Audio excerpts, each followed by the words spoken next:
Երկու անգամ, 2 տարվա ընթացքում հրավիրել են բանավեճի, ես ինքս մերժել եմ, որտեղ այդ բանավեճի ֆորմատը չեք տեսնում, ինչ սանձարձակ է։ Դե բանավեճը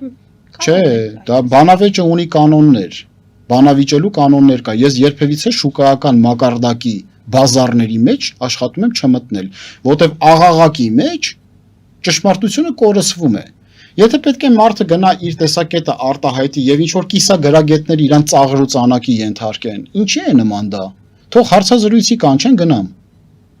Լրագրողը հարցեր տա, ես հարցերին պատասխանեմ, գնամ։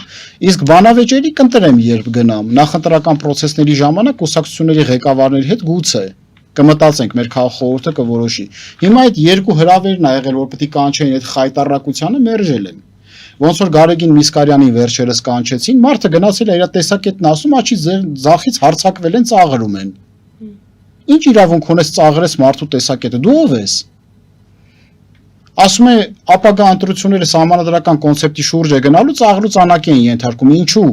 որտեղ իշխանական նարատիվը փշրում է դրանով, իշխանական նարատիվը հաջորդ ընտրությունները խաղաղության եւ պատերազմի հայեցակարգի շուրջ պետքա լինի։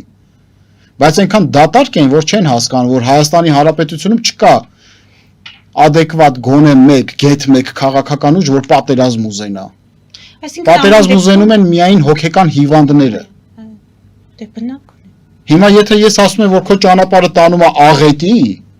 դա չի նշանակում, որ ես պատերազմ եմ ուզում։ Դա նշանակում է, որ ես մտածում եմ, որ քո ճանապարհն է տանում պատերազմի։ Ծաղրում են արժանապատիվ խաղաղություն մոտեցումը։